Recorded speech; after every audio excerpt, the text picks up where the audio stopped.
कुछ भी हो जाए, हो सकता हम क्रांति में शहीद हो जाएंगे तो हो जाएंगे। सरदार भगत सिंह जी हो गए थे, वो बैरों को सुनाने के लिए तो आए थे ना।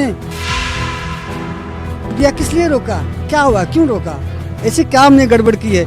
हम कोई विरोध थोड़ी करते, अरे हमें हमारी बात तो सुनो। मोदी ਨੂੰ ਇਹ ਤਿੰਨੇ ਬਿੱਲ ਵਾਪਸ ਲੈਣੇ ਪੈਣਗੇ, ਨਹੀਂ ਅਸੀਂ ਲਵਾਂਗੇ ਅੜਾਂਗੇ, ਜੇ ਮੋਦੀ ਅੜੂਗਾ ਤਾਂ ਅਸੀਂ ਵੀ ਅੜਾਂਗੇ। बैरिकेड तोड़ के तुसी अगे जाओगे या फिर इत्थे ही बैठ के? ਨਹੀਂ ਵੀਰੇ ਜ਼ਰੂਰ ਜਾਵਾਂਗੇ, ਚਾਹੇ ਸਾਡਾ ਖੂਨ ਦੇਣਾ ਪੈ ਜਾਏ ਅਸੀਂ ਦੇਵਾਂਗੇ।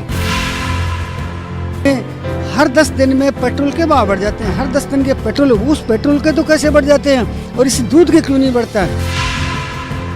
मुसीबत से पैदा किया जाता, बड़ा चारा खिलाया जाता, कैसे निकाला जाता, कैसे 9 महीने से गाय जाती है, 10-15 दिन बाद दूध निकाला जाता, कैसे वो गाभिन होती है, कितना बड़ी मुश्किल से औरतें उसको दूध निकालती। ऐसा मारता, कभी ऊँट मारता, क्या इनको कोई मोदी को, अमित शाह को कभी भैंसे ने मारा, कभी ऊँट ने मारा, कभी सांप ने खाया? कि रेलवे को प्राइवेट में कर दिया। 1,68,68,780 नंबर मेरा था, पीएफ नंबर रेलवे का कर्मचारी हूँ मैं।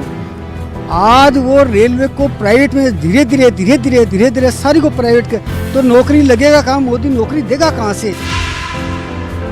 अगर मैं मर जाऊंगा तो क्या जवान तकड़े खड़े हो जाएंगे मेरे पीछे? मैं 60 साल का हो गया, मेरे को चिंता नहीं है। ਤੁਸੀਂ ਚੱਕਦੇ ਟੀਵੀ ਦੇਖ ਰਹੇ ਹੋ ਤੇ ਮੈਂ ਹਾਂ ਗੁਰਵਿੰਦਰ। ਕਿਸਾਨੀ ਸੰਘਰਸ਼ ਲਗਾਤਾਰ ਜਾਰੀ ਹੈ। ਦਿੱਲੀ ਦੀਆਂ ਵੱਖ-ਵੱਖ ਸਰਹੱਦਾਂ ਦੇ ਉੱਤੇ ਕਿਸਾਨ ਆਪਣੀਆਂ ਹੱਕੀ ਮੰਗਾਂ ਨੂੰ ਲੈ ਕੇ ਤੇ ਕੇਂਦਰ ਸਰਕਾਰ ਵੱਲੋਂ ਪਾਸ ਕੀਤੇ ਗਏ 3 ਖੇਤੀ ਕਾਨੂੰਨਾਂ ਨੂੰ ਲੈ ਕੇ ਲਗਾਤਾਰ ਡਟੇ ਹੋਏ ਨੇ ਤੇ ਇਸੇ ਲੜੀ ਦੇ ਵਿੱਚ ਰਾਜਸਥਾਨ ਦੇ ਕਿਸਾਨਾਂ ਵੱਲੋਂ ਵੀ ਹੁਣ ਦਿੱਲੀ ਵੱਲ ਨੂੰ ਕੂਚ ਕਰ ਦਿੱਤਾ ਗਿਆ। ਜਿਹੜੀਆਂ ਤਸਵੀਰਾਂ ਨੇ ਉਹ ਤੁਸੀਂ ਦੇਖ ਸਕਦੇ ਹੋ, ਬੈਰੀਗੇਡ ਲੱਗੇ ਹੋਏ ਨੇ ਤੇ ਬੈਰੀਗੇਡ ਤੋਂ ਪਰਲੇ ਪਾਸੇ पुलिस फोर्स लगी हुई है जिहड़ी किसानां नूं रोकण वास्ते लगाई गई है। तो इधरली साइड जदों तुसीं निगाह मारोगे तो इधर साइड मैं अपने कैमरामैन नूं कहांगा कि दिखाने की कोशिश करन। इधरली साइड जिहड़े किसान ने वो अपने तंबू ला के ते ਉਹਦੇ ਵਿੱਚ ਰਾਤ ਜਿਹੜੀ ਉਹ ਕੱਟਦੇ ਨੇ ਤੇ ਨਲੇ ਟਰਾਲੀਆਂ ਨੂੰ ਹੀ ਉਹਨਾਂ ਨੇ ਹੁਣ ਆਪਣਾ ਜਿਹੜਾ ਆਸ਼ਿਆਨਾ ਬਣਾ ਲਿਆ। ਕਿਸਾਨਾਂ ਦੀ ਮੰਗ ਇਹੀ ਹੈ ਕਿ ਜਿਹੜੇ 3 ਖੇਤੀ ਕਾਨੂੰਨ ਨੇ ਉਹ ਵਾਪਸ ਕੀਤੇ ਜਾਣ ਤੇ ਜਿਹੜੀਆਂ ਉਹਨਾਂ ਦੀਆਂ ਕੁਝ ਹੋਰ ਹੱਕੀ ਮੰਗਾਂ ਨੇ ਉਹ ਪੂਰੀਆਂ ਕੀਤੀਆਂ ਜਾਣ। ਪਰ ਕੇਂਦਰ ਸਰਕਾਰ ਜਿਹੜੀ ਹੈ ਉਹ ਆਪਣੇ ਅੜੀਅਲ ਰਵੱਈਏ ਤੇ ਅੜੀ ਹੋਈ ਹੈ। ਕੇਂਦਰ ਸਰਕਾਰ ਦਾ ਇੱਕੋ ਇੱਕ ਮਤਲਬ ਹੈ, ਉਹਨਾਂ ਨੇ ਕਿਹਾ ਹੈ ਕਿ ਖੇਤੀ ਕਾਨੂੰਨ ਜਿਹੜੇ ਉਹ ਵਾਪਸ ਨਹੀਂ ਹੋਣਗੇ, ਉਹਦੇ ਵਿੱਚ ਸੰਸ਼ੋਧਨ ਹੋ सकता है। किसान कुछ ने उन्होंने नाल गलबात कर लेने। क्या नाम है आपका, कहाँ से आए? मेरा नाम है आनंद यादव, मैं सामाजिक कार्यकर्ता हूँ और यहीं का रहने वाला हूँ। अच्छा, कब से इस संघर्ष में आप शामिल हुए, क्योंकि संघर्ष तो बड़े लंबे टाइम से चल रहा है? जी, इस क्षेत्र के अंदर, जब से इस क्षेत्र के अंदर किसान, राजस्थान का किसान उस आंदोलन को देख करके उद्दलित तो है था ही, यहाँ पर अपनी भागीदारी सुनिश्चित करना चाहता है और वो बताना चाहता है कि राष्ट्रीय लेवल पर जिस प्रकार का प्रचार हो रहा है कि ये केवल पंजाबियों का आंदोलन है और इस तरह का है, जबकि सच ये है कि ये इलाके के हर किसान का आंदोलन है। किसान बिल्कुल मायूस है, किसान इस सरकार से बहुत ज़्यादा आशा रख कर के मोदी जी को लेकर के आया था शुरू में, लेकिन उसके बाद वो अब छला हुआ महसूस करता है। राजस्थान के किसान क्यों इतना लेट जागे? अभी बहुत टाइम हो चुका है, अब बैरियर जो है उसके पास किसान पहुंचे, अब किसान इकट्ठा होना शुरू हुए, बहुत टाइम हो गया। सच बात तो यह है कि राजस्थान का किसान बिल्कुल मरा पड़ा है। पंजाब का किसान में तो फिर भी दम है और दम के साथ वो साहस और जज्बा लिखे बैठा है। यहाँ का किसान तो बिल्कुल मरा पड़ा है सर। यहाँ का किसान और किसान का बेटा जो व्यापार में आ गया था वो पुनः मजदूर बन गया है। मैं बताना चाहता हूँ, यहाँ से ठीक 12 किलोमीटर दूर मेरा गांव है, सानोली गांव है। ये 12-1500 टैक्सियाँ उस गांव की होती थी।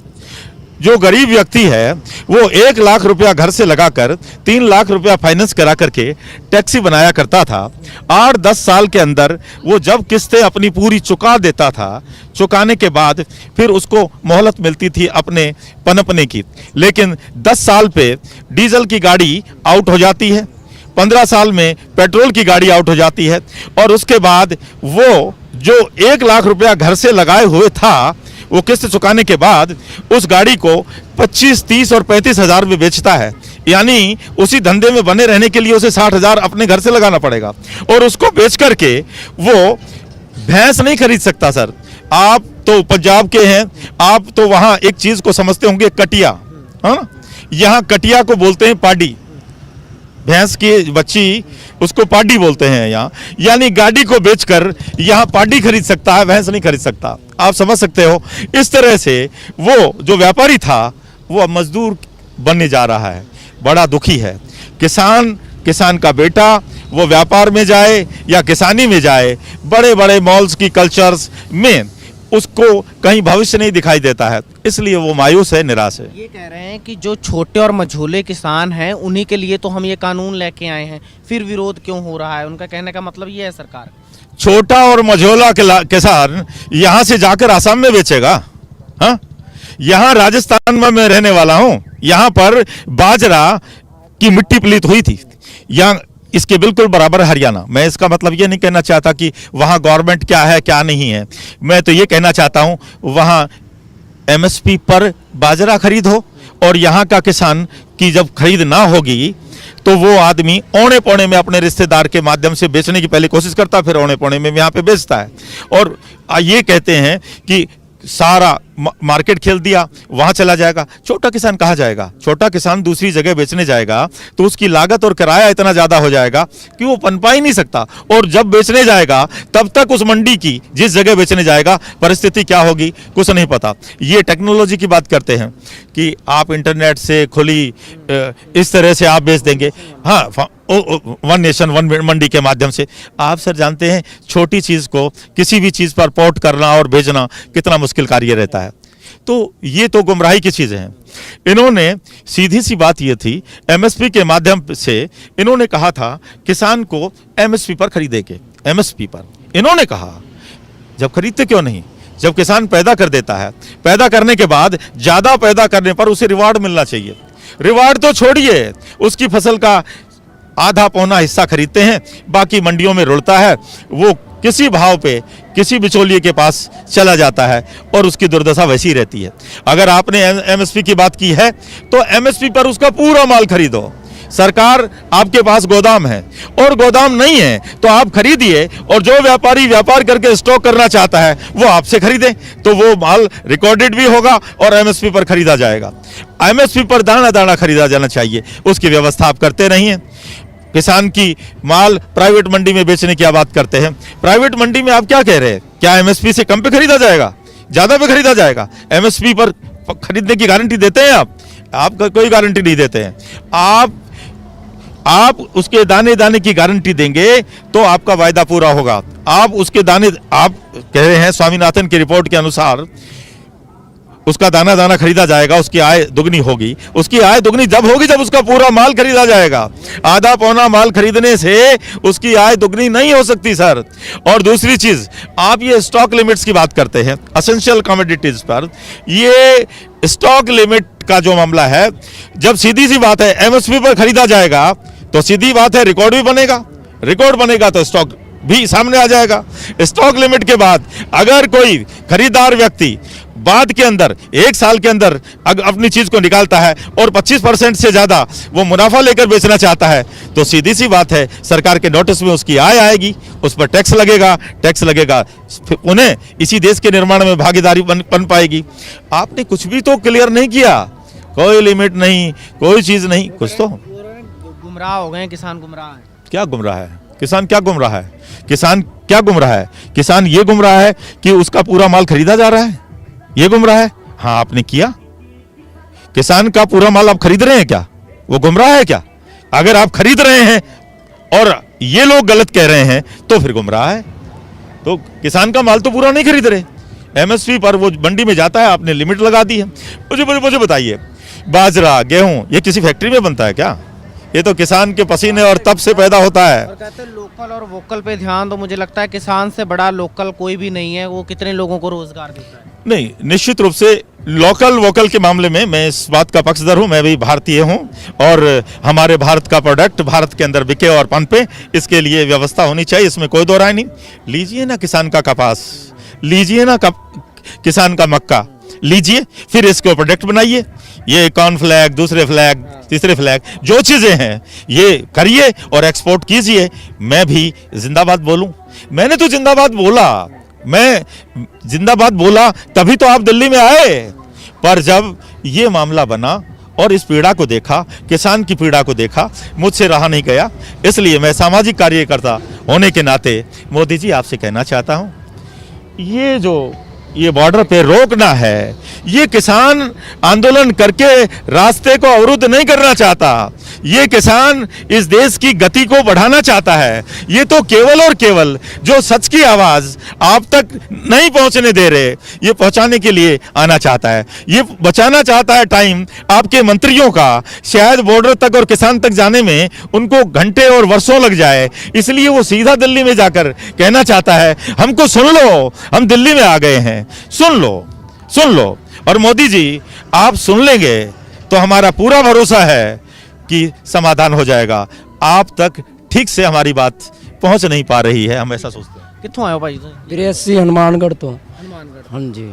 ਖੇਤੀ ਬਿੱਲਾਂ ਨੂੰ ਲੈ ਕੇ ਲਗਾਤਾਰ ਰੇੜਕਾ ਬਣਿਆ ਹੋਇਆ ਹੈ। ਪਿਛਲੇ ਕਿੰਨਾ ਟਾਈਮ ਹੋ ਚੱਲਿਆ, 2 ਮਹੀਨੇ ਤੋਂ ਵੱਧ ਸਮਾਂ ਹੋ ਚੁੱਕਿਆ, ਕਿਸਾਨ ਸੜਕਾਂ ਤੇ ਨੇ, ਪਰ ਸਰਕਾਰ ਇੱਕੋ ਅੜੀ ਦੇ ਉੱਤੇ ਹੈ ਕਿ ਇਹ ਖੇਤੀ ਬਿੱਲ ਜਿਹੜੇ ਨੇ, ਕਾਨੂੰਨ ਜਿਹੜੇ ਨੇ ਉਹ ਵਾਪਸ ਨਹੀਂ ਹੋਣਗੇ, ਇਹਨਾਂ ਦੇ ਵਿੱਚ ਸੰਸ਼ੋਧਨ ਹੋ ਸਕਦਾ ਵਾ। ਕਿਸ ਤਰ੍ਹਾਂ ਦੇਖਦੇ ਹੋ ਇਸ? ਵੀਰੇ ਕੋਈ ਸੰਸ਼ੋਧਨ ਨਹੀਂ ਹੁੰਦਾਗਾ, ਇਹ ਸਾਨੂੰ ਭੜਕਾ ਰਹੇ ਨੇ। ਠੀਕ ਹੈ, ਮੋਦੀ ਨੂੰ ਇਹ ਤਿੰਨੇ ਬਿੱਲ ਵਾਪਸ ਲੈਣੇ ਪੈਣਗੇ, ਨਹੀਂ ਅਸੀਂ ਲਵਾਂਗੇ, ਅੜਾਂਗੇ। ਜੇ ਮੋਦੀ ਅੜੂਗਾ ਤਾਂ ਅਸੀਂ ਵੀ ਅੜਾਂਗੇ। ਅੱਛਾ, ਇਹ ਬੈਰੀਕੇਡ ਤੋੜ ਕੇ ਤੁਸੀਂ ਅੱਗੇ ਜਾਓਗੇ ਜਾਂ ਫਿਰ ਇੱਥੇ ਬੈਠ ਕੇ ਨਹੀਂ ਵੀਰੇ ਜ਼ਰੂਰ ਜਾਵਾਂਗੇ, ਚਾਹੇ ਸਾਡਾ ਖੂਨ ਦੇਣਾ ਪੈ ਜਾਏ ਅਸੀਂ ਦੇਵਾਂਗੇ। ਪਰ ਹੁਣੇ ਕੁਝ ਕਿਸਾਨ ਆਗੂਆਂ ਦੇ ਨਾਲ ਗੱਲ ਕੀਤੀ, ਉਹ ਕਹਿੰਦੇ ਸ਼ਾਂਤਮਈ ਪ੍ਰਦਰਸ਼ਨ ਕਰਾਂਗੇ, ਇੱਥੇ ਬੈਨਰ ਤੋੜ ਜਿਹੜਾ ਬੈਰੀਕੇਡ ਉਹ ਤੋੜ ਕੇ ਨਹੀਂ। ਵੀਰ ਜੀ ਇਹੀ ਹੈ ਕਿ ਪਿੱਛੋਂ ਹੋਰ ਵੀ ਹਜੇ ਸਾਡੇ ਕਿਸਾਨ ਵੀਰ ਆਈ ਜਾਂਦੇ ਹੈਗੇ, ਜਿਵੇਂ ਹੀ ਆਉਣਗੇ ਉਵੇਂ ਹੀ ਅਸੀਂ ਬੈਰੀਕੇਡ ਤੋੜ ਕੇ ਅੱਗੇ ਵਜਾਵਾਂਗੇ। ਜੇ ਸਰਕਾਰ ਜੇ ਕੋਈ ਟਕਰਾਅ ਦੀ ਸਥਿਤੀ ਬਣਦੀ ਫਿਰ ਕੀ ਹੋਏਗਾ? ਕਿਵੇਂ ਜੀ? ਜੇਕਰ ਇਹਨਾਂ ਨਾਲ ਕੋਈ ਟਕਰਾਅ ਦੀ ਸਥਿਤੀ ਬਣਦੀ ਹੈ ਪੁਲਿਸ ਫੋਰਸ ਦੇ ਨਾਲ, ਫਿਰ ਕੀ ਹੋਏਗਾ? ਫਿਰ ਦੇਖਾਂਗੇ ਜੀ, ਜਿਹੜਾ ਟਾਈਮ ਆਊਗਾ ਉਸ ਤਰ੍ਹਾਂ ਚੱਲਾਂਗੇ ਫਿਰ ਜੀ। ਅੱਛਾ, ਯੂਥ ਦੀ ਬਹੁਤ ਵੱਡੀ ਸ਼ਮੂਲੀਅਤ ਹੈ ਇਸ ਪ੍ਰਦਰਸ਼ਨ ਦੇ ਵਿੱਚ, ਕਿਸ ਤਰ੍ਹਾਂ ਦੇਖਦੇ ਹੋ ਇਸ ਚੀਜ਼ ਨੂੰ? ਕਿਉਂਕਿ ਯੂਥ ਦੇ ਅੰਦਰ ਬੜਾ ਜੋਸ਼ ਹੁੰਦਾ ਹੈ, ਜਿਹੜੇ ਬਜ਼ੁਰਗ ਨੇ ਉਹਨਾਂ ਦੇ ਅੰਦਰ ਹੋਸ਼ ਹੈ। ਕੀ ਇਹ ਤਾਲਮੇਲ ਦਾ ਨਤੀਜਾ ਹੈ ਕਿ ਯੂਥ ਜਿਹੜਾ ਬਹੁਤ ਵੱਡੇ ਪੱਧਰ ਤੇ ਦੇ ਵਿੱਚ ਸ਼ਮੂਲੀਅਤ ਕਰਦਾ? ਹਾਂਜੀ ਜ਼ਰੂਰ, ਵੀ ਜਿਹੜਾ ਯੁਵਾ ਦਾ ਜੋਸ਼ ਹੈ ਤੇ ਬਜ਼ੁਰਗਾਂ ਦਾ ਸਾਥ ਹੈ ਸਾਡੇ ਨਾਲ, ਫਿਰ ਹੀ ਅਸੀਂ ਇੱਥੇ ਆਏ ਹਾਂ। ਠੀਕ ਹੈ, ਉਹਨਾਂ ਦੇ ਕਹਿਣ ਤੇ ਅਸੀਂ ਚੱਲਾਂਗੇ, ਜਿਵੇਂ ਉਹ ਸਾਨੂੰ ਕਹਿਣਗੇ ਉਵੇਂ ਚੱਲਾਂਗੇ। ਸਾਡੇ ਜੋਸ਼ ਹੈਗਾ, ਜੋਸ਼ ਕਾਰਨ ਹੀ ਇੱਥੇ ਅਸੀਂ ਪਹੁੰਚੇ ਹਾਂ ਤੇ ਅਸੀਂ ਆ ਜੰਗ ਲੜਾਂਗੇ ਵੀ। कित्थों आए बापू जी? हम सीकर से है जी। सीकर से आए हैं। हाँ जी। अच्छा, ये बताया जा रहा था पंजाब और हरियाणा का किसान जो है खाली वही प्रदर्शन कर रहा है, खाली उन्हीं को ये बिल समझ में नहीं आ रहे, बाकी पूरे देश का किसान जो है वो सही है, समझ रहा है बिल। वो ये बात बिल्कुल झूठी है। सारे हिंदुस्तान का किसान समझ रहा, ये तो ये है हमारे आंदोलन को कमज़ोर करना चाह रहे हैं कि ये हरियाणा और राजस्थान, हरियाणा और पंजाब के ही किसान कर रहे। ऐसा नहीं है, बिल्कुल नहीं है, ऐसा कतई नहीं है। ये झूठ बुलाने की समाचार माध्यम के द्वारा ये हमारे आंदोलन को तोड़ना चाहते हैं। हम किसान हैं, हम किसान अनाज पैदा करते हैं। ये दुख की बात है, आज ऐसी क्या माँ भी अपने बच्चे को दूध पिलाती है, बोबा पिलाती है, बड़ा दुख होता है, रोता है। किसान इतना दुख पा रहा है कि मैं कल्पना नहीं कर सकता। लेकिन ये धीरे धीरे आंदोलन इतना तेज होगा कि उनको स्वतः ही हार माननी पड़ेगी। अगर हार नहीं मानेंगे तो ये धीरे धीरे आंदोलन होगा, ये यहाँ खून खराबा होगा, लड़ाई होगी। लड़ाई में हम जीतेंगे, चाहे हमारे कितने भी आदमी रहो, चाहे मेरे को मरना पड़े, मेरा दूसरा भाई मरे। अगर कोई आदमी मेरे को कहा, जैसे आपने चुड़ाव तो सकतावतों सुना होगा, किले के अंदर जाने के लिए कौन, तो हमारे हर आदमी, हर बच्चा, हर बूढ़ा ये चाहता सकतावत में बनूँ, चुड़ावत में बनूँ। वो कहता किले के अंदर, जो पहले एक ज़माने में होता लड़ाई हुई थी, को किले में कौन जाए, तो एक ने किले सीढ़ी के ऊपर चढ़ करके वो बोला पहले मैं जाऊंगा, तो एक ने कहा हाथी से धक्का दिया, हाथी से पहले मैं जाऊंगा, हाथी से धक्का दिया तो वो टूट गए किले के। तो उसने सोचा या तो ये बढ़ेगा, तो दूसरे ने सीढ़ी लगाई, तो सीढ़ी से टूट गया, नीचे गिर गया। तो उसका नाड़, पहले मेरी नाड़ काट के किले के अंदर फेंक दो। तो हम नाड़ काट दो, कुछ चलोगे, हम ये लेके ही रहेंगे, कुछ भी हो जाओ। सरकार हिलेगी, सरकार को हिलना ही पड़ेगा। क्यों हिलेगा? वो लचीले आदमी, उनको इसका पता ही नहीं दुख क्या होता, दर्द क्या, नाज पैसे कैसा किया जाता, नाज पैसे पैदा कैसे किया जाता। दूध के भाव 20 रुपये किलो, तेल के भाव कितने हर 10 दिन में पेट्रोल के भाव बढ़ जाते हैं, हर 10 दिन के पेट्रोल, उस पेट्रोल के तो कैसे बढ़ जाते हैं और इस दूध के क्यों नहीं बढ़ता? दूध कितनी मुसीबत से पैदा किया जाता, बड़ा चारा खिलाया जाता, कैसे निकाला जाता, कैसे 9 महीने से गाय ब्याती है, 10-15 दिन बाद दूध निकाला जाता, कैसे वो गाभिन होती है, कितना बड़ी मुश्किल से औरतें उसको निकालती, गाय लात दे लेती है, हाथ तोड़ देती है, पग तोड़ देती है, कूतर काटते समय किसान का हाथ कट जाता, खेती करते समय सरफ खा जाता, कभी भैंसा मारता, कभी ऊँट मारता। क्या इनको कोई मोदी को, अमित शाह को कभी भैंसे ने मारा, कभी ऊँट ने मारा, कभी सांप ने खाया, कभी कुत्ते ने काटा, कुछ नहीं खाता, आराम से रहते हैं, उनको अच्छी अच्छी दवाइयाँ मिलती।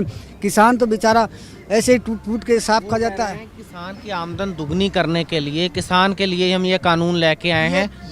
तो सुनो, ये दुगनी कहाँ से होगी? ये दुगनी कहाँ से होगी, कैसे होगी दुगनी? दुगनी का वो तो शोषण कर लिया। जैसे मैं बताऊं, जैसे दुगनी होती तो हमारा दूध का भाव कितना होता? 150 किलो होता, 150 रुपये किलो होता दूध का भाव। क्योंकि पेट्रोल क्या भाव, पेट्रोल से दुगना होता। पेट्रोल में तो कोई खर्च ही नहीं लगता, एक पानी की बोतल कुछ नहीं लगता, 20 रुपये की बिकती है और वही दूध 20 रुपये किलो बिकता। तो कहाँ, उसमें तो जोर ही नहीं है और दूध में कितना जोर आता, तो वो कहाँ कर देगा? वो कौन सी जादू की पुड़िया है? मोदी ने क्या किया, जनता बोली होती है, जनता को बुला लिया, मैं तुम्हें सुख सुविधा दूंगा, मैं 10 लाख नौकरी दूंगा, मैं 20 लाख नौकरी दूंगा, 50 लाख। इसने, इसके आने से पूंजीवाद ने धीरे धीरे क्या किया कि रेलवे को प्राइवेट में कर दिया। 1,68,68,780 नंबर मेरा था, पीएफ नंबर, रेलवे का कर्मचारी हूँ मैं। आज वो रेलवे को प्राइवेट में धीरे धीरे सारी को प्राइवेट के, तो नौकरी लगेगा कहाँ? मोदी नौकरी देगा कहाँ से? सड़कों पर, पहले सड़कों पर आपने जब 12 माह से होते थे, सड़क को ठीक करते थे, आज वो ठेकेदारों को दे दिया। क्यों? ठेकेदारों को क्या होता है कि ठेकेदार को वो उसकी मशीनें वो ठीक कर देते हैं, वो बेरोजगार हो गया। जैसे आप छोटा सा उदाहरण, सीकर से लेकर चूरू तक है, वहाँ कितने फाटक आते हैं, उन फाटकों के एक 3 कर्मचारी होते थे, एक रिजर्व कर्मचारी होता था। तो वो किसी गरीब आदमी के कर्मचारी होते थे, किसी न किसी के गरीब आदमी होते, वो सबको ख़त्म कर दिया। कैसे ख़त्म कर दिएगा? उसने अंडरपास बना दिए नीचे से। अब अंडरपास में क्या दिक्कत हुआ? वो किसको फ़ायदा मिला? वो 2-3 की नौकरी गई। अब क्या, सीमेंट किसकी? सीमेंट कल कारखानों की मशीनें, कल कारखाना, उसको मशीन लगा, वो उसको खपा दिया। दुविधा, जैसे वर्षा होती है तो वो बढ़ जाते हैं, कितने मोटरें डूबी, कितने आदमी हमेशा का दुखदायी हो गया। उधर तो वो नौकरी गई, उधर वो आदमी रोजाना डूब रहे हैं, कहीं जीप डूबती है, कभी आदमी डूबता, कभी कार डूबती है। तो संघर्ष की बात करते हैं। हाँ, अगर सरकार मानने ये संघर्ष में आते हैं। अगर सरकार मानती नहीं है, अभी कानून जो है वापस लेने के लिए मान भी नहीं रहे हैं, तो अगर कोई टकराव की स्थिति बनती है, आप तो बुजुर्ग हैं, आपके लिए तो बड़ी मुश्किल हो जाएगी। मेरे लिए मुश्किल नहीं है, मेरे में तो जवानों से खून है, मेरे में जवानों से ज़्यादा इसलिए खून है कि मैं सबसे अग्रिम पंक्ति हूँ, मैं सबसे अग्रिम पंक्ति हूँ। अगर मैं मर जाऊंगा तो क्या जवान तकड़े खड़े हो जाएंगे मेरे पीछे। मैं 60 साल का हो गया, मेरे को चिंता नहीं है। ज़्यादातर आप यहाँ देख रहे हो कि बुजुर्ग आदमी हैं। क्यों आए बुजुर्ग आदमी? वो रिजर्व टुकड़ी के लिए, रखने के लिए। ठंड है, बीबी को, बच्चों को और बुजुर्ग घर भेज दो, बातचीत हम लोग करते हैं। क्यों, किससे बात कर रहे हो? बच्चे कौन होते हैं? बच्चे तो हर आदमी को अपना बच्चा अच्छा लगता है। हम ये दिखा हमारा बच्चा बच जाए। किसी आदमी को अपना बच्चा, चिड़िया को, शेरनी को भी अपना बच्चा था। हम हमारे बच्चे लिखते हैं तो हमारे बच्चे रिजर्व हमारी बाद में उठाए, हम लड़े उससे। तो ये कतई मोदी दिमाग से, खोपड़ी से निकाल दे दूर कि हम जब तक नहीं हटेंगे, जब तक ये कानून नहीं हट जाएंगे और हम लेके रहेंगे, कुछ भी हो जाए, हो सकता हम क्रांति में शहीद हो जाएंगे तो हो जाएंगे। सरदार भगत सिंह जी हो गए थे, वो बैरों को सुनाने के लिए तो आए थे ना अपने भाई असेंबली में। उन्होंने क्या, तो हम सुनाने के लिए, हमको मार थोड़े ने यहाँ रोक दिया। किस लिए रोका? क्या हुआ? क्यों रोका? ऐसे क्या हमने गड़बड़ की है? हम कोई विरोध थोड़ी कर दे। अरे हमें हमारी बात तो सुनो। मेरा कोरोना की वजह से रोका है। कौन कह रहे हैं? देखिए, कोरोना का हम एडवाइजरी का पालन कर रहे हैं। कोरोना की आड़ में ये सबसे पहले मैं आपके टीवी के चैनल के माध्यम से कहना चाहता हूं मोदी जी को कि कोरोना की आड़ में एक बिल पारित किया है जो 3 काले कानून लेके आए हैं। हम किसान शांतिपूर्ण तरीके से दिल्ली जा रहे थे, हमें यहाँ रोक लिया गया है और उस साइड से गए। कल हम, आज बहुत सारे संगठन आए हैं, कल हम ऐसा एक मजबूत संगठन और यहाँ के नेताओं के आह्वान पर कल इन बैरिकेडों को खोलने का काम करेंगे। यदि हम ये चाहते हैं, मोदी जी से अपील करना चाहते हैं, आपके चैनल के माध्यम से अपील करना चाहते हैं कि समय रहते हुए किसान की बात को सुने, किसान के धैर्य की परीक्षा ना ले। यदि किसान, अभी कुछ लोग पहले भी कह रहे थे, किसान यदि अपनी पे आ गया तो ये बैरिकेड्स नहीं, मोदी जी आपको छिपने के लिए जगह नहीं मिलेगी। मैं ये मैसेज देना चाहता हूँ कि समय रहते हुए किसानों से बैठ के वार्ता करें, और ये जो 3 काले कानून है ये मतलब किसानों के विरोधी है, इन 3 काले कानूनों को वापस लिया जाए। मोदी जी हमेशा के लिए एक झूठ का ठीकरा है। जब से 2014 के अंदर इन्होंने स्वामीनाथन आयोग की रिपोर्ट लागू करने का वादा किया था, इसीलिए ये सत्ता में आए। ये वोट किसानों ने दिए। 133 करोड़ की आबादी के अंदर 70% यदि हिंदुस्तान के अंदर कोई है तो वो खेती करने वाला किसान है। किसानों ने ये सोचा कि मोदी जी स्वामीनाथन आयोग की रिपोर्ट को लागू करेंगे, इसलिए जमकर वोट दिए और इनकी सरकार बनाई, और फिर ये कुछ दिन बाद में मुकर गए। ये मामला सुप्रीम कोर्ट में ले गए, और इनके जो अमित शाह जी है उन्होंने कहा कि ये तो चुनावी जुमला था। इससे बड़ी क्या झूठ हो सकती है? 15-15 लाख रुपए काला धन वापस लाऊंगा, और ये नोटबंदी की, नोटबंदी से क्या हासिल हुआ? ऐसे मोदी जी की हम झूठी बातों पे आने वाले नहीं है। हम ये संदेश देना चाहते हैं कि ये 3 काले कानून है, ये आप अपनी लोकसभा को बुलाकर और वापस लो। हम घर नहीं जाएंगे, हम लड़ेंगे, जीतेंगे। ਅੱਛਾ, ਇਹ ਸੀ ਜਿਹੜੀਆਂ ਤਸਵੀਰਾਂ ਸੀਗੀਆਂ ਉਹ ਤੁਹਾਨੂੰ ਅਸੀਂ ਦਿਖਾ ਰਹੇ ਸੀਗੇ ਰਾਜਸਥਾਨ ਤੋਂ। ਜਿਹੜੇ ਰਾਜਸਥਾਨ ਦੇ ਕਿਸਾਨ ਨੇ ਉਹ ਦਿੱਲੀ ਵੱਲ ਨੂੰ ਕੂਚ ਕਰ ਰਹੇ ਨੇ। ਅਜਿਹੀਆਂ ਹੀ ਅਪਡੇਟ ਜਿਹੜੀਆਂ ਉਹ ਲਗਾਤਾਰ ਤੁਹਾਡੇ ਨਾਲ ਸਾਂਝੀਆਂ ਕਰਦੇ ਰਵਾਂਗੇ। ਦੇਖਦੇ ਰਹੋ ਚੱਕ ਤੇ ਟੀਵੀ।